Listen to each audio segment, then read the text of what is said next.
Hello, my name is Jean Paul Taldo, and today I will be reading some more scary stories. So get comfortable, and well, I hope you enjoy.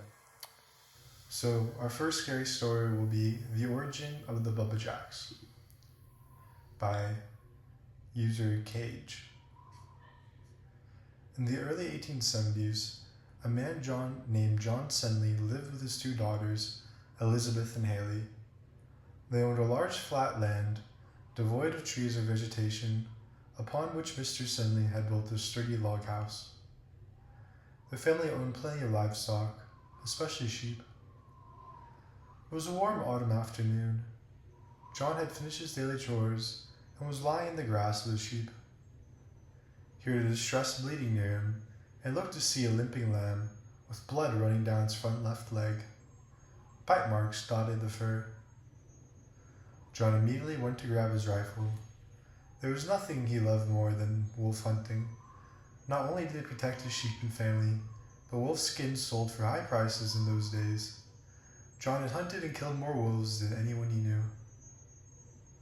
Clutching his rifle, he entered the woods surrounding his property. It was beginning to get dark, so he had only a few hours. He walked farther and farther away from his house. He found no tracks or wolf fur. Eventually, he stopped recognizing anything. He wasn't concerned, however. All he had to do was retrace his steps to find his way back. But as the sun dipped below the trees, and he ventured farther into the forest, he began to have doubt that he would make it back that night. John wandered a bit more, until he noticed something strange. Small white petals floated all around him. They seemed to glow. They all seemed to be coming from the same direction, despite the lack of wind.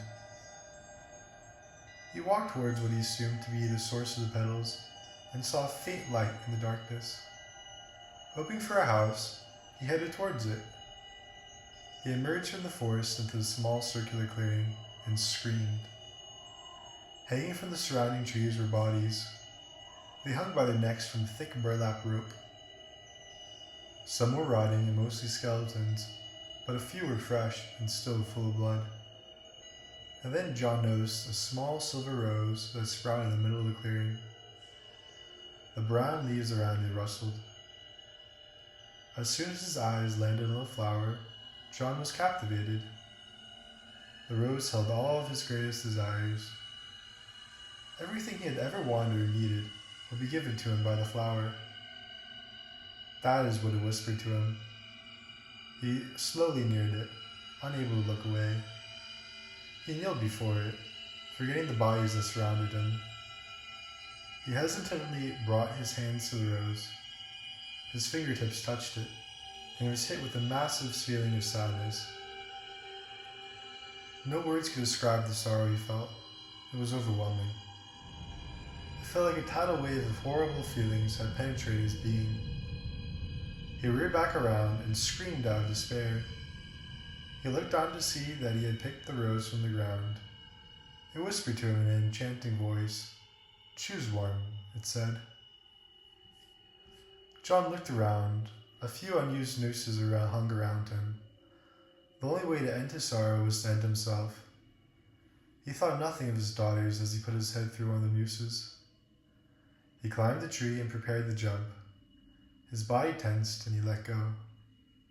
He felt himself falling for a split second. Then the noose tightened and he heard a snap. John opened his eyes. It took him a while to remember what had happened. He was on the ground, surrounded by trees and hanging bodies. He looked around him and saw the rope attached to his neck, and the branch it was tied to lay broken on the ground. That was what had snapped. He wasn't dead. The feelings of sadness were gone, but in his hands he still held the silver rose. He brought himself to his feet. It was daytime then. He wandered through the forest until he found his home. His daughters greeted him with tears, demanding to know where he had been that night. Not wanting to tell the truth, he said that he had spent the night in the woods and forgot to tell the girls. The rest of the day, John sat in his bed staring at the rose. He felt himself wanting to hide it, protect it. Over the next few years, John suddenly felt himself falling slowly into madness. He couldn't go a day without holding his flower, and then he couldn't go an hour, then 2 minutes. He was becoming sick. By the time his daughters were old enough to marry, he didn't want them around anymore, for fear of hurting them. He knew he was turning to something terrible. On his 50th birthday, he called his daughters into his room. He told them that he was dying, that they needed to live somewhere else. They refused at first, but they soon saw what their father was becoming. They left him. The next day, John felt the need to kill. Something had snapped inside him. He grabbed an axe and killed this entire herd of sheep. Blood spattered on his red plaid shirt as he drove his weapon into the flesh. It thrilled him. But when he had killed them all, he realized what he had done, and it scared him. He needed to protect others from himself. He needed to isolate himself from everyone else. So he began to plant a forest around his home. Hopefully no one would want to wander too close. It took 40 years for the trees to grow. By that time, John had begun to die. But he wasn't dying normally. He was transforming into a hideous monster. His eyelids had rotted away, leaving him with wide, circular white eyes. His lips and mouth decomposed, giving him a large and toothy grin. His hair fell out strand by strand. He just hoped that no one would ever find him, or else the rose might force him to kill again. But he wouldn't stay hidden forever. Many people have reported seeing a tall and thin man wearing a red and black plaid shirt, blue jeans, and with a hideous expression. The creature has been dubbed the Bubba Jacks, and it haunts the forests of West Virginia.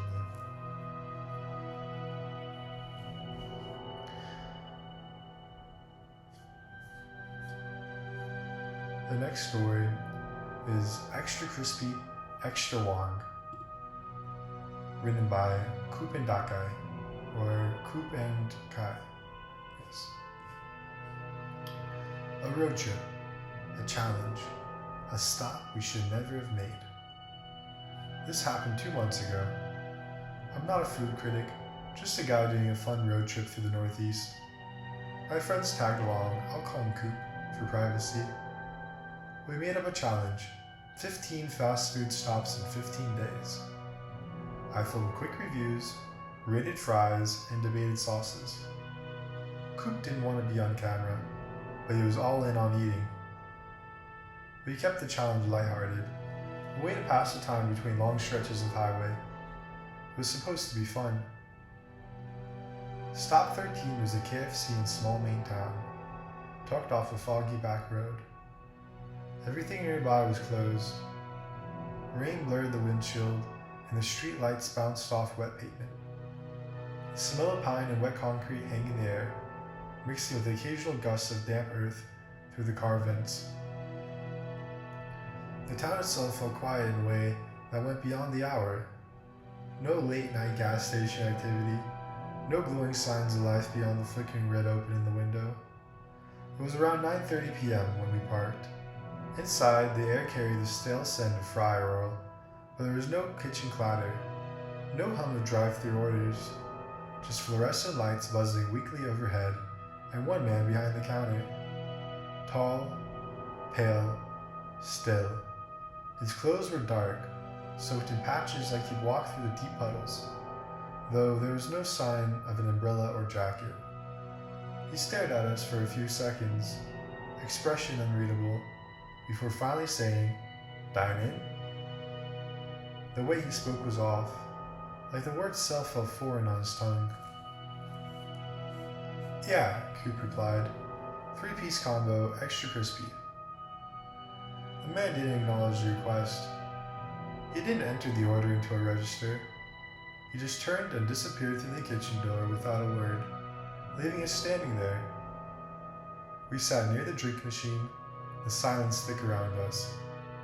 I set up my phone to record, angling it toward the tray, angling it where the tray should land when our food arrived.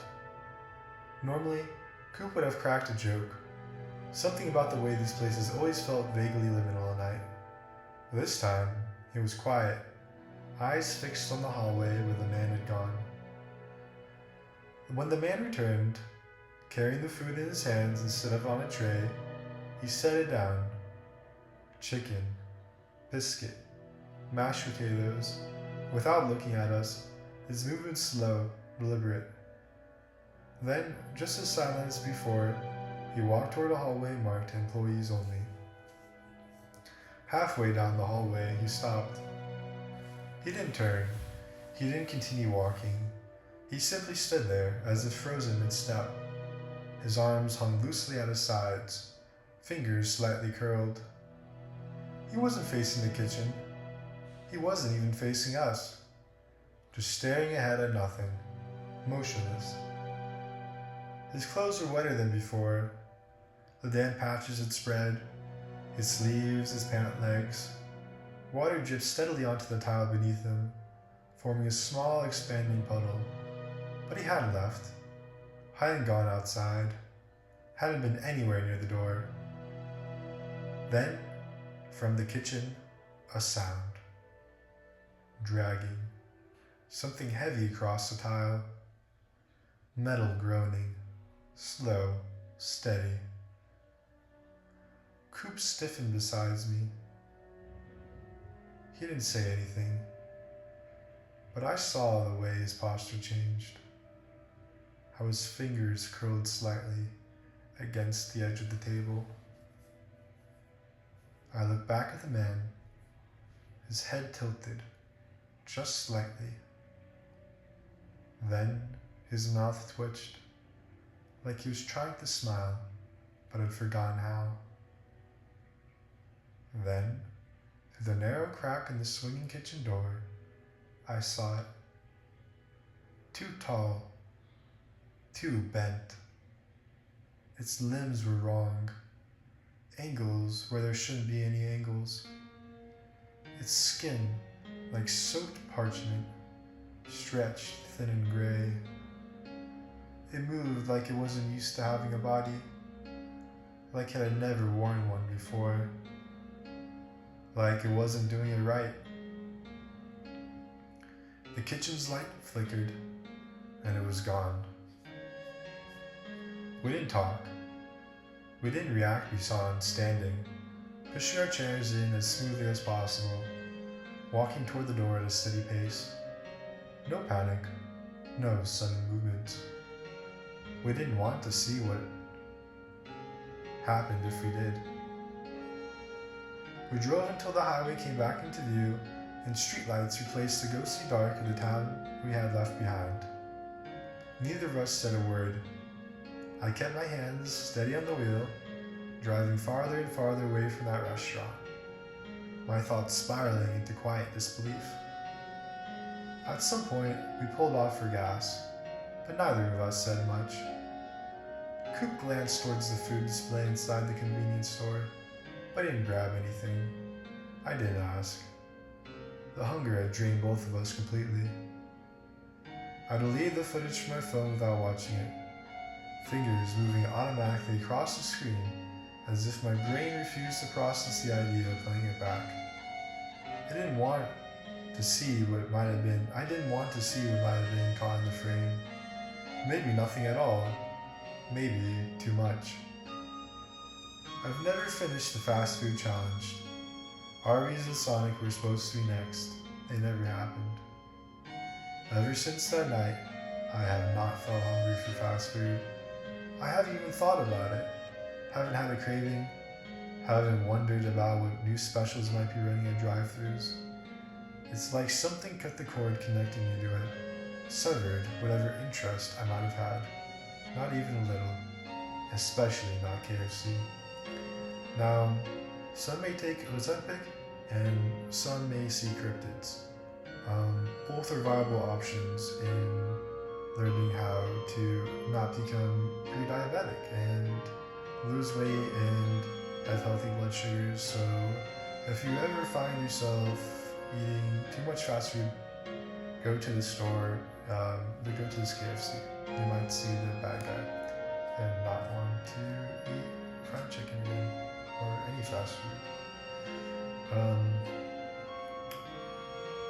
The next story was the Skinwalker Stalked My Family in the New Hampshire Woods, written by Will 7654. This memory of mine is fairly old, so there are a lot of gaps in it, but I can do my best to tell it as I remember it, and also if you need details on certain parts, let me know and I can do the best to my help, and I am using a fake name in it. Every year when I was 4 or 5, my whole extended family, aunts, uncles, and more than a dozen cousins would rent this big fancy house deep in the woods of New Hampshire. To us kids it seemed like a mansion. One full wall of the dining room was nothing but glass, staring straight onto the dark tree line. Behind the house, a little trail marked by garden gnomes had led down to a wide river or lake where we fished. We were all sitting at the dinner table one evening on the last night of one of those trips. I was sitting between my closest cousins, when I happened to look over at a huge glass wall. And that's when I saw them. Maybe 3, maybe 4 pairs of yellow eyes, all about the same height, shining from the woods about 100 feet away. Perfectly still. Perfectly focused on the house, staring at us. The moment I saw them, I felt like something punched me in the stomach. My head went hot, I got dizzy, the room spun, and I thought I was going to throw up. It wasn't fear, it felt like a presence. Something heavy and evil, in from outside, and my body reacted instantly.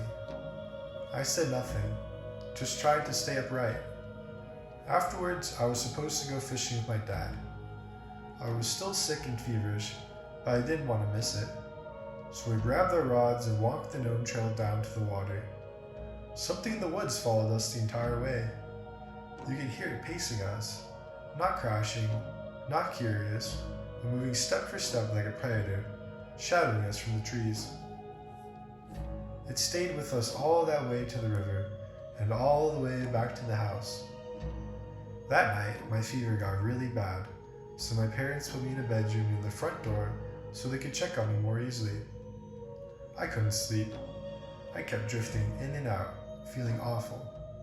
When sometime after midnight I heard footsteps on the porch. More than one. Slow, deliberate, heavy. I turned towards the small window beside the door, and through the glass I saw several wolf-like heads looking in. Their eyes were the same yellow I'd seen in the woods. They weren't acting like wolves. They were positioned too high, standing too still, and moving in a way that looked coordinated, almost like they were communicating with each other in low murmurs. Then one of them stepped right up to the front door and tried the handle. Another pressed its weight against the door. Claws scraped down the boards, and then, over all of that, a voice spoke. A human voice. It came from right outside the door, from whatever those things were, and it said, "Evan, Evan, open the door. It's cold." I froze. I didn't utter a word. They kept trying. The handle rattled. Claws scratched. Footsteps circled around the porch. Soft voices whispered. They stayed there for hours, until finally the first light of morning came. When all was still, I finally summoned the courage to step out onto the porch. Deep claw marks scarred the front door. The boards were gouged and shredded, as if something with serious strength had been trying to break in. I never told my parents what had really happened. In fact, I never told anyone for years.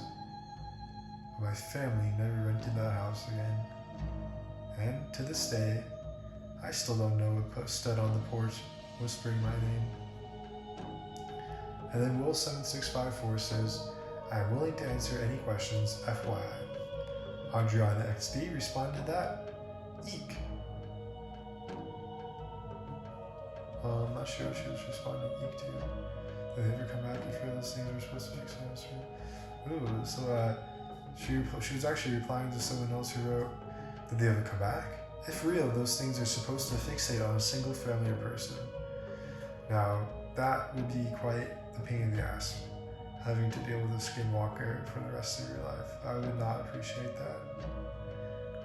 I would probably go into witness protection, and hopefully they would not recognize my new government-sanctioned identity if they operate using government identities for name identification.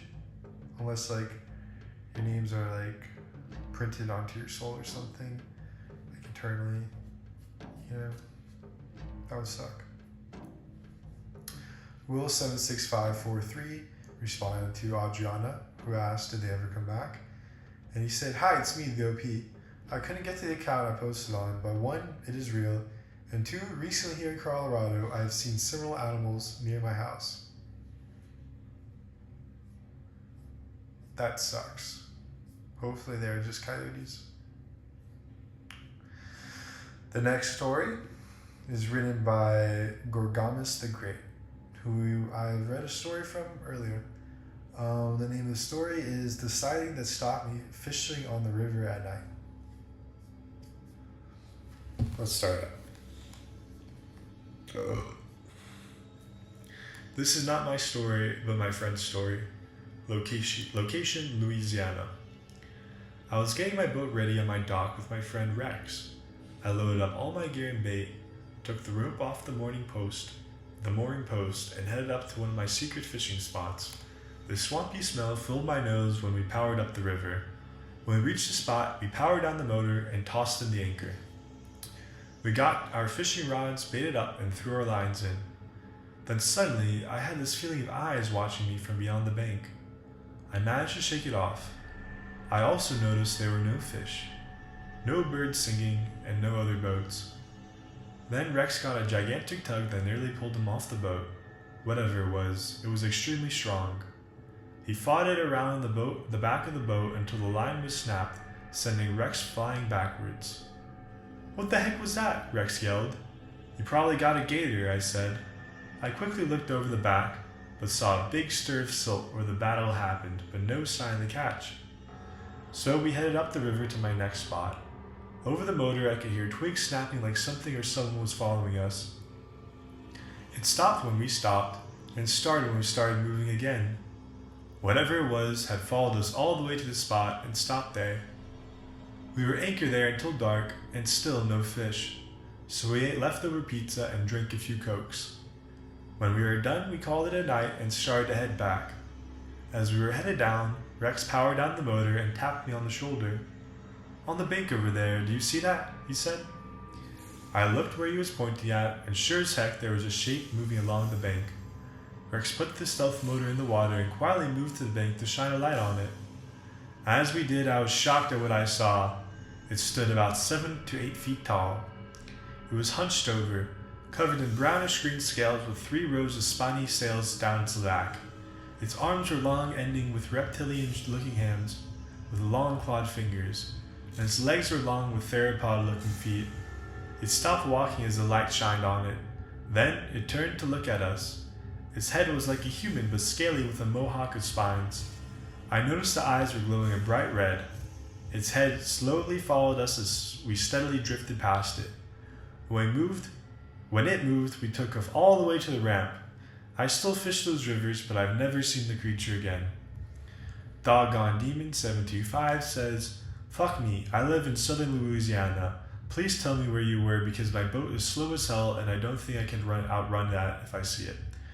Gorgamus the Great says this is my friend's story, so I guess he doesn't know exactly where in southern Louisiana these incidents took place. And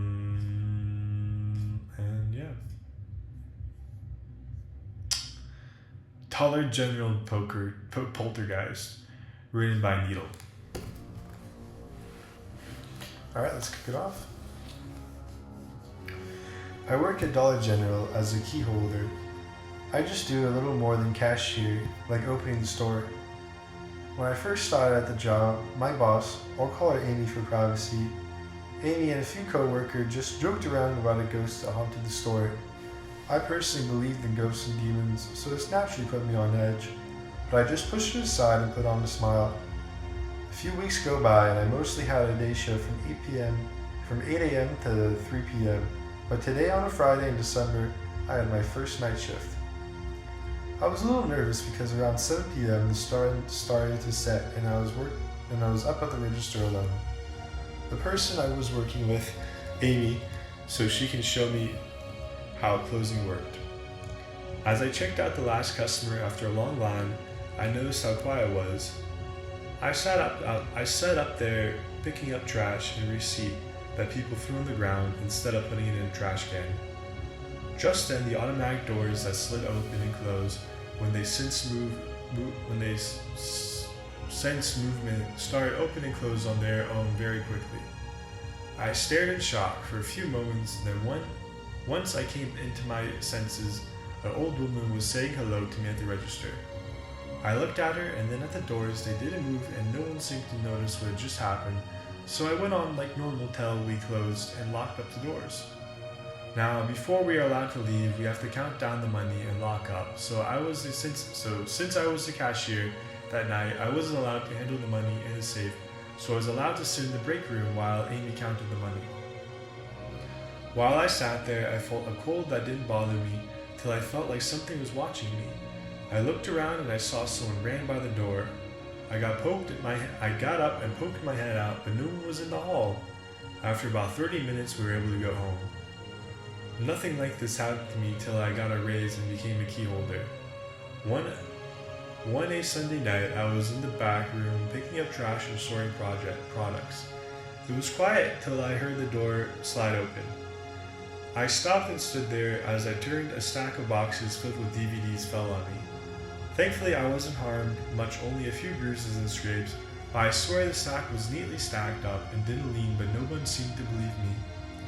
Small things like falling and doors slamming happen every once in a while, but I've learned to just ignore it and go about my day.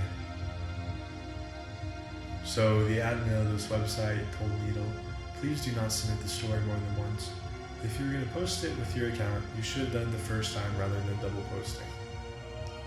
Needle responded saying, sorry about that, I didn't think I submitted it since I couldn't make an account till I remember that for the future.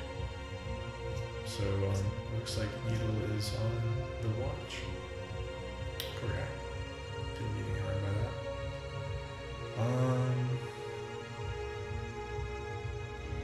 I don't know. It looks like the website I'm reading is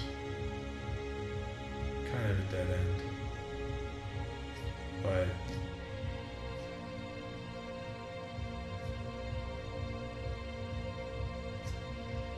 yeah. I don't know. Let me pause the audio. Okay, so I'm back. I kind of felt like I was reaching a dead end with the Darkness Prevails Creepypasta messaging board, so I decided to go to the Creepypasta messaging board and see what they had over there. The creepypastas they had on the other one they were just not getting as engaging as I scaled down all the top posts. So off the Creepypasta fandom website, I will be reading Psychosis by Matt Demarsky, the original author. So it starts off with Sunday. I'm not sure why I'm writing this down on paper and not on my computer. I guess I've just noticed some odd things. It's not that I don't trust the computer. I just need to organize my thoughts. I need to get down all the details somewhere objective.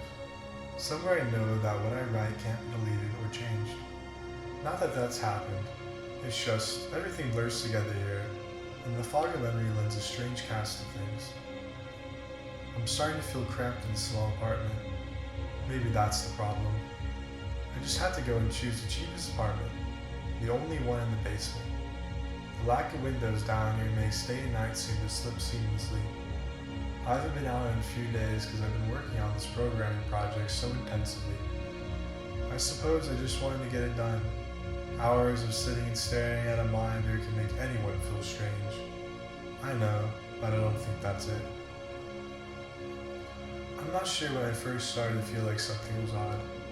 I can't even define what it is. Maybe I just haven't been able to talk to anyone in a while. That's the first thing that crept up on me. Everyone I normally talk to online when I program has been idle, or they're simply not logged in at all. My instant messages go unanswered. The last email I got from anyone was a friend saying he talked to me when he got back from the store, and that was yesterday. I called my cell phone, but reception's terrible down here. Yeah, that's it. I just need to call someone. I'm going to go outside. Well, that didn't work so well. As the tingle of fear fades, I'm feeling a little ridiculous for being scared at all. I looked in the mirror before I went out. I didn't shave the 2-day stubble I've grown. I figured I was just going out for a quick cell phone call. I did change my shirt though, because it was lunchtime, and I guess I'd run into at least one person I knew. But that didn't end up happening. I wish it did. When I went out, I opened the door to my apartment slowly, feeling a small apprehension that somehow already lodged itself inside of me, for some indefinable reason. I chalked it up to having not spoken to anyone but myself for a day or two. I peered down the dingy gray hallway, made dingier by the fact that it was a basement hallway. On one end, a large metal door led to the building's furnace room. It was locked, of course. 2 Drury soda machines stood by it. I bought a soda from one of the first day I moved in, but it had a 2-year-old expiration date. I'm fairly sure nobody knows those machines are even down here, or my cheap landlady just doesn't care enough to get them restocked. I closed my door softly and walked to the other direction, taking care not to make a sound. I have no idea why I chose to do that, but it was fun giving into the strange impulses not to break the droning hum of the soda machines, at least for the moment. I got to the stairwell and took the stairs up to this building's front door. I looked through the heavy door's small square window and received quite the shock. It was definitely not lunchtime. City gloom hung over the dark street outside, and the traffic lights at the intersection in the distance blinked yellow. Dim clouds, purple and black from the glow of the city, hung overhead. Nothing moved, save the few sidewalk trees that shifted in the wind. I remember shivering, though I wasn't cold. Maybe it was the wind outside. I could vaguely hear it through the heavy metal door, and I knew that it was kind of late, and it was a unique kind of late night wind. The kind that was constant, cold and quiet, save for the rhythmic music it made as it passed through the countless unseen tree leaves. I decided not to go outside. Instead, I lifted my cell phone to the door's little window and checked the signal meter. The bars filled up the meter and I smiled. Time to hear someone else's voice, I remember thinking, relieved. It was such a strange thing to be afraid of nothing. I shook my head, laughing at myself silently. I hit speed dial from my best friend Amy's number and held the phone up to my ear. It rang once, then it stopped. Nothing happened. I listened to silence for a good 20 seconds, then hung up. I frowned and looked at the signal meter again, still full. I went to dial her number again, but then my phone rang in my hand, startling me. I put it up to my ear. "Hello?" I asked, immediately fighting down a shock at hearing the first spoken voice in days, even if it was my own. I had gotten used to the droning hum of the building's inner workings, my computer and the soda machines in the hallway. There was no response to my greeting at first, but then, finally, a voice came. "Hey," said a clear male voice, obviously of college age like me. "Who is this?" "John," I replied, confused. "Oh, sorry, wrong number," he replied, then hung up. I lowered the phone slowly and leaned against the thick black brick wall of the stone stairwell. That was strange. I looked at my received call list, but the number was unfamiliar. But I could think on it further. The phone rang loudly, shocking me again. This time I looked at the caller before I answered. It was another unfamiliar number. This time I held the phone up to my ear, but said nothing. I heard nothing but the general background noise of the phone. Then a familiar noise broke my tension. "John?" was the singular word in Amy's voice. I breathed a sigh of relief. Hey, it's you, I replied. Who else would it be? She responded. Oh, the number. I'm at a party on 7th Street, and my phone died just as you called me.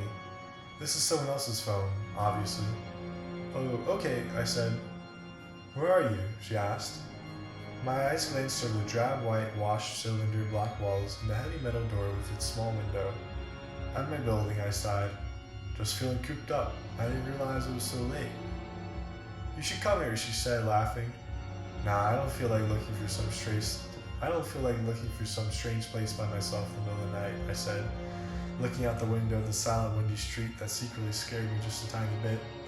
I think I'm just going to keep working or go to bed. Nonsense, she replied. I can come get you. Your building is close to 7th Street, right? How drunk are you? I asked lightheartedly. You know where I live. Oh, of course, she said abruptly. I guess I can't get there by walking, huh? You could if you wanted to waste half an hour, I told her. Right, she said. Okay, have to go. Good luck with your work. I lowered the phone once more, looking at the number flash as the call ended. Then the droning silence suddenly reasserted itself in my ears. The two strange calls in the eerie street outside just drove home my aloneness in this empty stairwell, perhaps from having seen too many scary movies. I had the sudden, inexplicable idea that something could look in the door's window and see me, some sort of horrible entity that hovered at the edge of aloneness, just waiting to creep up on unsuspecting people that strayed too far from other human beings. I knew this fear was irrational, but no one else was around. So I jumped down the stairs, ran down the hallway into my room, and closed the door as swiftly as I could while still staying silent. Like I said, I feel a little ridiculous for being scared of nothing, and the fear has already faded. Writing this down helps a lot. It makes me realize that nothing is wrong. It filters out half-formed thoughts and fears and leaves only cold. Fears and leaves only cold. Hard facts. It's late. I got a call from a wrong number, and Amy's phone died. So she called me back from another number. Nothing strange is happening. Still, there was something off about that conversation. I know it could have just been the alcohol she had had. Or it was even her that seemed off to me. Or was it? Yes, that was it. I didn't realize it until this moment, writing these things down. I knew writing things down would help. She said she was at a party, but I only heard sounds in the background. Of course, that doesn't mean anything in particular. She could have just gone outside to make the call. No, that couldn't be it either. I didn't hear the wind. I need to see if the wind is still blowing. Monday. I forgot to finish writing last night. I'm not sure what I expected to see when I ran up the stairwell and looked out the heavy metal door's window. I'm feeling ridiculous. Last night's fear seems hazy and unreasonable to me now. I can't wait to go out into the sunlight. I'm going to check my email, shave, shower, and finally get out of here. Wait, I think I heard something. It was thunder. That whole sunlight and fresh air thing didn't happen. I went out into the stairwell and up the stairs, only to find disappointment. The heavy metal door's little window showed only flowing water, as torrential rain slammed against it. Only a very dim, gloomy light filtered through the rain, but at least I knew it was daytime, even if it was a gray, sickly, wet day. I tried looking out the window and waiting for lightning to illuminate the gloom, but the rain was too heavy and I couldn't make out anything more than vague, weird shapes, moving at odd angles in the waves washing down the window. Disappointed, I turned around, but I didn't want to go back to my room. Instead, I wandered further up the stairs, past the first floor, and the second. The stairs ended up at the 3rd floor, the highest floor in the building. I looked through the glass that ran up the outer wall of the stairwell, but it was that warped, thick kind that scatters the light. Not that there was much to see through the rain to begin with. I opened the stairwell door and wandered through the hallway. The 10 or so thick wooden doors, painted blue a long time ago, were all closed. I listened as I walked, but it was the middle of the day, so I wasn't surprised that I heard nothing but the rain outside. As I stood there in the dim hallway, listening to the rain, I had the strange, fleeting impression that the doors were standing like silent granite monoliths, erected by some ancient, forgotten civilization for unfathomable guardian purpose. Lightning flashed, and I could have sworn that, for just a moment, the old grainy blue wood looked just like rough stone. I laughed at myself for letting my imagination get the best of me, but then it occurred to me that the dim gloom and lightning must mean that there was a window somewhere in the hallway. A vague memory surfaced, and I suddenly recalled that the third floor had an alcove and an inset window halfway down the floor's hallway. Excited to look out into the rain and possibly see another human being, I quickly walked over to the alcove, finding the large stained glass window. Rain washed down, as with the front door's window, but I could open this one. I reached a hand out to slide open, but hesitated. I had the strangest feeling that if I had opened that window, I would see something absolutely horrifying on the other side. Everything's been so odd lately, so I came up with a plan, and I came back here to get what I needed. I didn't seriously think that anything will come out of it, but I'm bored. It's raining, and I'm going stir crazy. I come back to my webcam. The cord isn't long enough to reach the third floor by any means, so instead I'm going to hide it between the two sewing machines in the dark end of my basement. Run the wire along the wall and under my door, and put black duct tape over the wire to blend it in, with the black plastic strip that runs along the base of the hallway's walls. I know this is silly, but I don't have anything better to do. Well, nothing happened. I propped open the hallway to the stairwell door, steeled myself, then flung the heavy front door wide open, and ran hell down the stairs to my room and slammed the door. I watched the webcam on my computer instantly, seeing the hallway outside my door and most of the stairwell. I'm watching it right now, and I don't see anything. I just wish the camera's position was different, so I could see out the front door. Hey, somebody's online. I got out an older, less functional webcam that I had in my closet to video chat with my friend online. I couldn't really explain to him why I wanted to video chat, but it felt good to see another person's face. He couldn't talk very long, and we didn't want to talk about anything meaningful, but I felt much better. My strange fears almost passed. I would feel completely better, but there was something odd about our conversation. I know that I've said that everything has seemed odd, but still, he was very vague in his responses. I can't recall one specific thing that he said. No particular name, or place, or event. But he did ask for my email address to keep me in touch. Wait, I just got an email. I'm about to go out. I just got an email from Amy that asked me to meet her for dinner at the place we usually go to. I do love pizza, and I've just been eating random food from the poorly stocked fridge for days, so I can't wait. Again, I feel ridiculous about the odd couples of days I've been having. I should destroy this journal when I get back. Oh, another email. Oh my god, I almost left the email and opened the door. I almost opened the door. But I read the email first. It was from a friend. I hadn't heard from him in a long time. It was sent to a huge number of emails that must have been every person he had saved in his address list. It had no subject, and it said simply, "See me with your own eyes. Don't trust them, they..." What the hell is that supposed to mean? The words shocked me, and I keep going over and over them. Is it a desperate email just as something had happened? The words are obviously cut off without finishing. On any other day, I would have dismissed this as a spam from a computer virus or something. The words, "seen with your own eyes," I can't help but read over this journal and think back the very last few days and realize that I had not seen another person with my own eyes or talked to another person face to face. The webcam conversation with my friend was so strange, so vague, so eerie. Now that I think about it, was it eerie?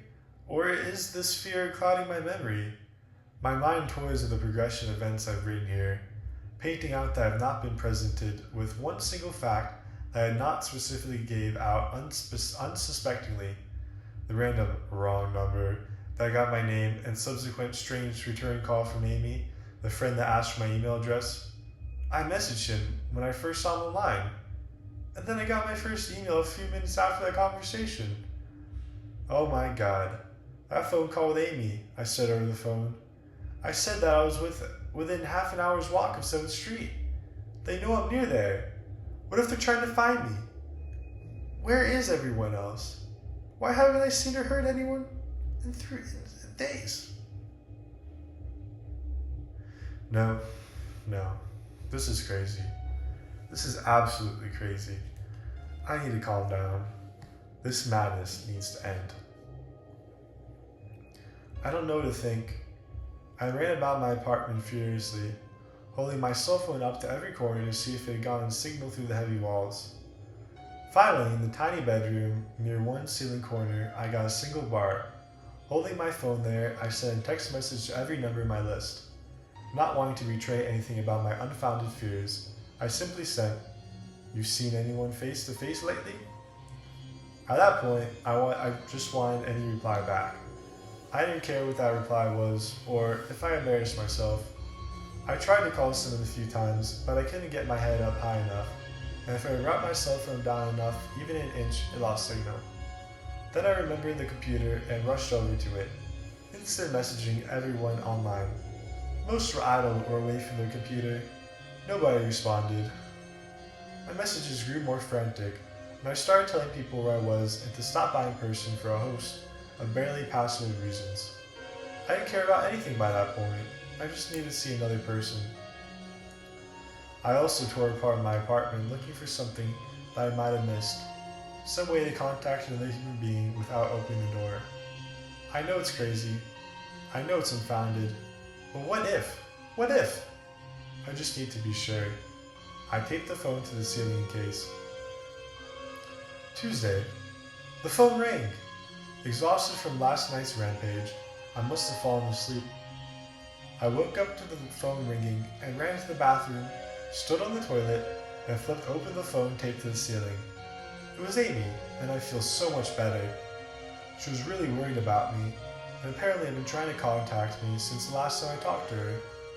She's coming over now, and yes, she knows where I am without me telling her. I feel so embarrassed. I am definitely throwing this journal away before anyone sees it. I don't even know why I'm writing it in it now. Maybe it's just because it's the only communication I've had at all since. God knows when. I look like hell, too. I looked in the mirror before I came back in here. My eyes are sunken. My stubble is thicker, and I just look genuinely unhealthy. My apartment is trashed, but I'm not going to clean it up. I think I need someone else to see what I've been through. These past few days have not been normal. I am not one to imagine things. I know I've been the victim of an extreme probability. I probably missed seeing every other person a dozen times. I just happened to go out when it was late at night, or in the middle of the day when everyone else was gone. Everything's perfectly fine. I know this now. Plus, I found something in the closet last night that's helped me tremendously. A television. I set it up just before I wrote this, and it's on in the background. Television has always been an escape for me, and it reminds me that there's a world beyond these dingy brick walls.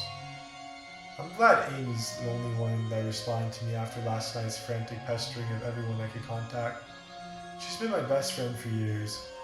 She doesn't know it, but I could count the day that I met her among one of the few moments of true happiness in my life. I remember that warm summer day fondly. It seems a different reality from this dark, rainy, lonely place. I feel like I spent days sitting in that playground, much too old to play, just talking with her and hanging around doing nothing at all.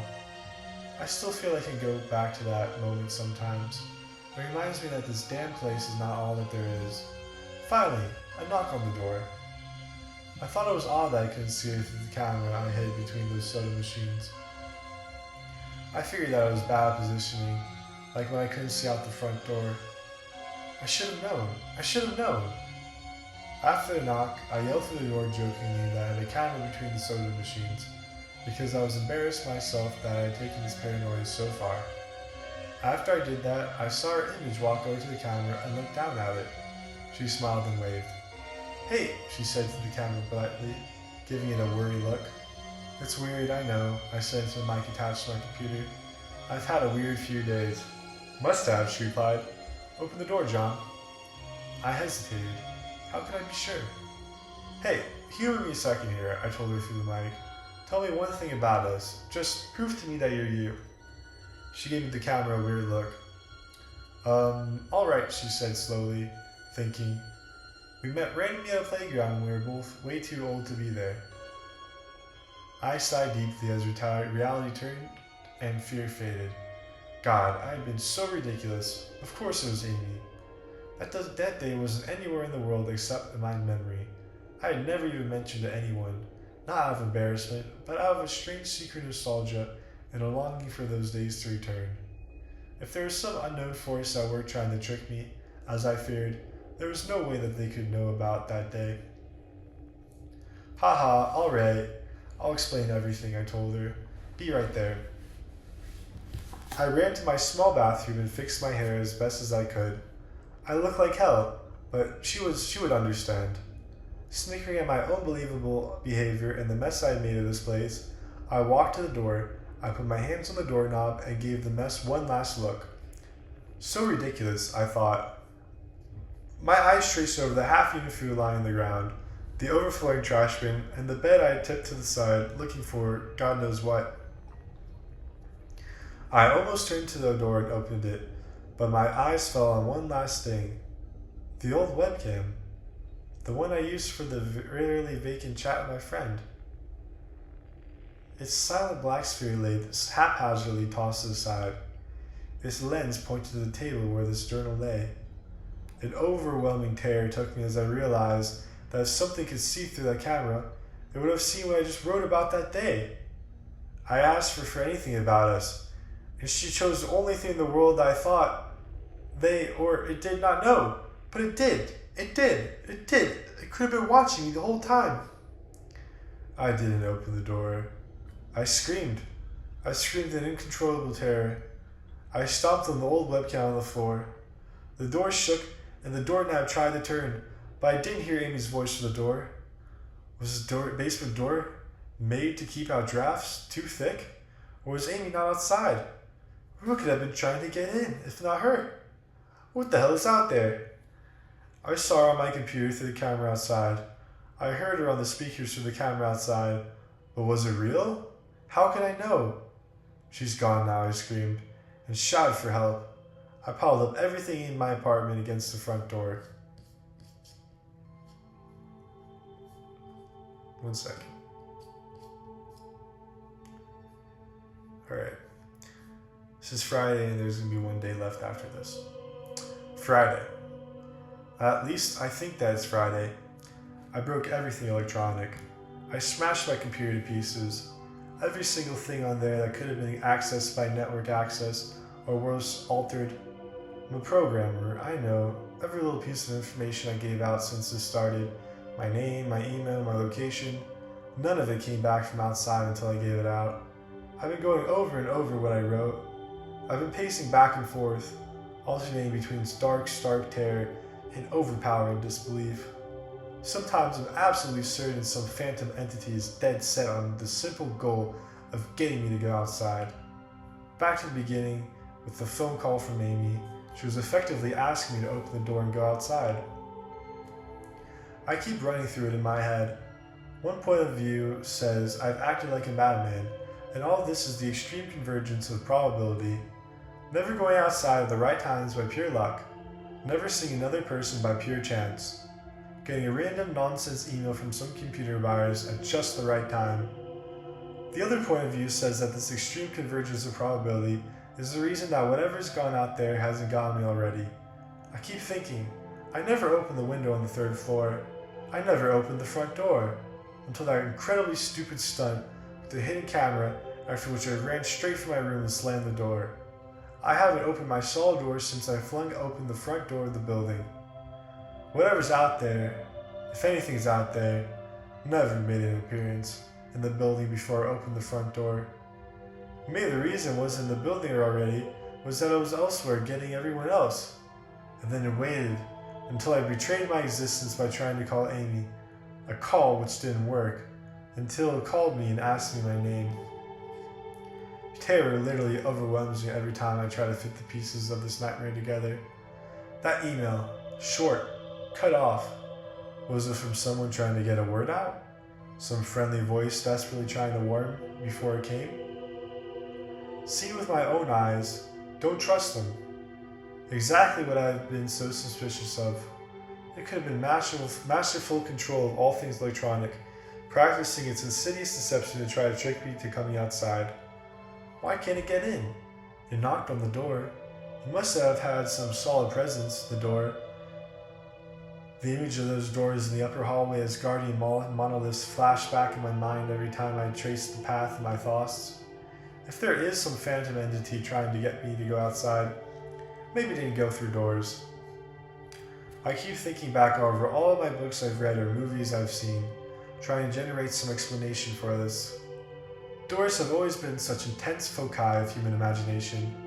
I've always seen them as wards or portals of special importance. Or perhaps the door is just too thick. I know that I couldn't bash through any of the doors in this building, let alone the heavy basement ones. Aside from that, the real question is, why does it even want me? If it just wanted to kill me, it could do it in a number of ways, including just waiting here until I starve to death. What if it doesn't want to kill me? What if it has some far more horrific fate in store for me? God, what can I do to escape this nightmare? A knock on the door. I told the people on the other side of the door I need a minute to think and I'll come out. I'm really just writing this down so I can figure out what to do. At least this time I heard their voices. Might have been paranoia, and yes, I recognize them being paranoid, has me thinking all sorts of ways that their voices could be faked electronically. There could be nothing but speakers outside, simulating human voices. Did it really take them 3 days to come talk to me? Amy's supposedly out there, along with 2 policemen and a psychiatrist. Maybe it took them 3 days to think of a way to say to me. It took them 3 days to think of what to say to me. The psychiatrist's claim could be pretty convincing. If I decide I think this has all been a crazy misunderstanding and not some entity trying to trick me to open the door. The psychiatrist had an older voice, authoritarian but still caring. I liked it. I'm desperate just to see some with my own eyes. He said I have something called cyberpsychosis, and I'm just one of a nationwide epidemic of thousands of people having breakdowns triggered by a suggested email that got through somehow. I swear, he said, got through somehow. I think he means spread without the country inexplicably. But I'm incredibly suspicious that the entity slipped up and revealed something. He said I'm part of a wave of emergent behavior. A lot of other people are having the same problem with the same fears, even though we've never communicated. That neatly explains the strange email about eyes that I got. I don't get the original triggering email. I got a descendant of it. My friend could have broken down too, and tried to warn everyone he knew against his paranoid fears.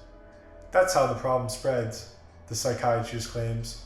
I could have spread it too, with my texts and instant messages online to everyone I know. One of those people might have been melting down right now after being triggered by something I sent them. Something they might interpret any way that they want. Something like a text saying, "Seen anyone face to face lately?" The psychiatrist told me that he didn't want to lose another one. That people like me are intelligent and that's our downfall. We draw our connections so well that we draw them even when they shouldn't be there. He said it's easy to get caught up in paranoia in our fast-paced world, a constantly changing place where more and more of our interaction is simulated. I have to give him one thing. It's a great explanation. It neatly explains everything. It perfectly explains everything. In fact, I have every reason to shake off this nightmarish fear that something or consciousness or being out there wants me to open the door so it can capture me for some horrible fate worse than death. It would be foolish, after hearing that explanation, to stay in here until I starve to death, just to spite the entity that might have got anyone else.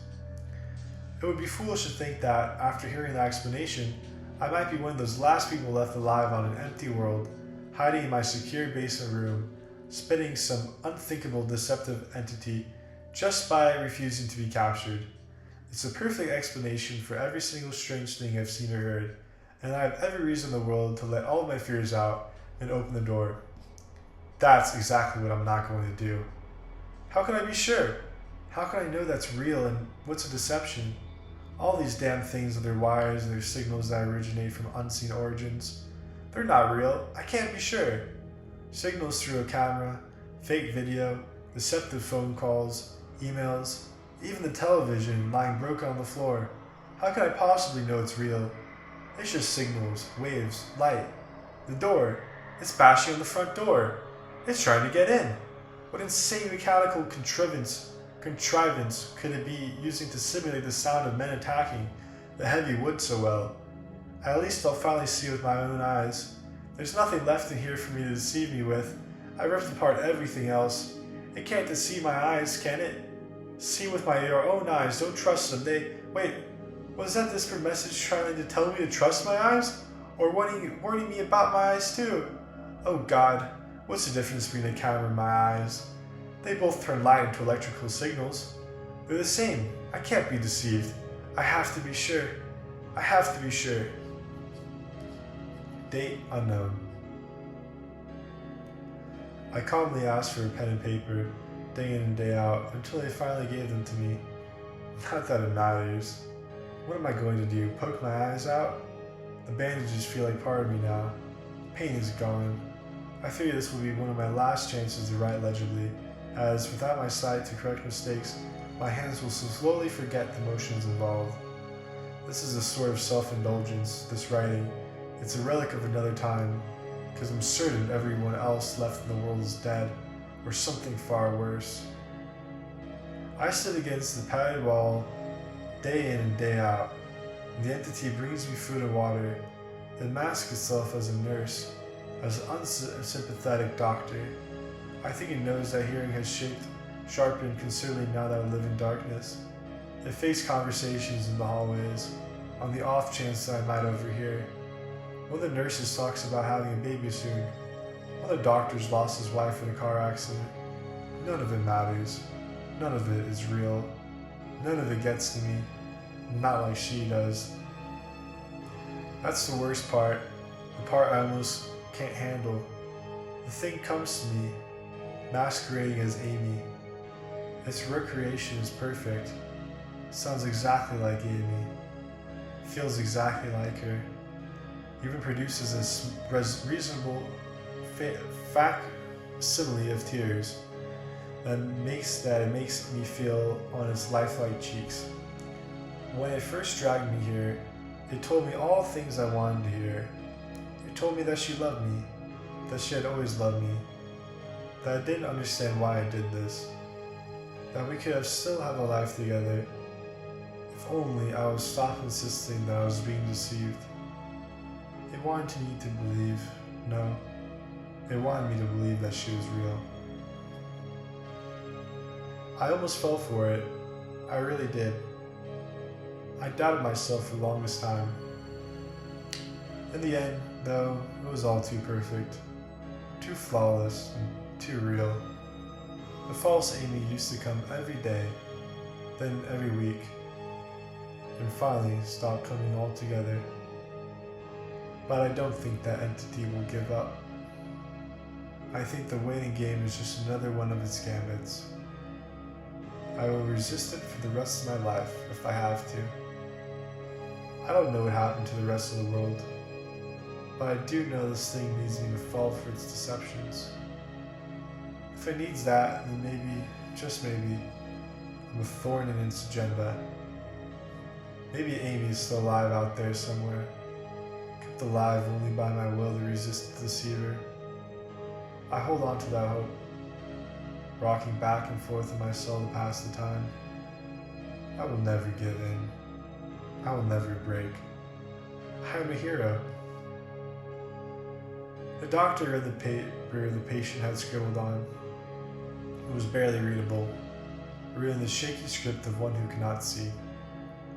He wanted to smile at the man's steadfast resolve, a reminder of the human will to survive, but he knew that the patient was completely delusional. After all, a sane man would have fallen for the deception long ago. The doctor wanted to smile. He wanted to whisper words of encouragement to the delusional man, He wanted to scream, but the nerve filaments wrapped around his head and into his eyes made him do otherwise. His body walked into the cell like a puppet and told the patient once more that he was wrong and that there was nobody trying to deceive him.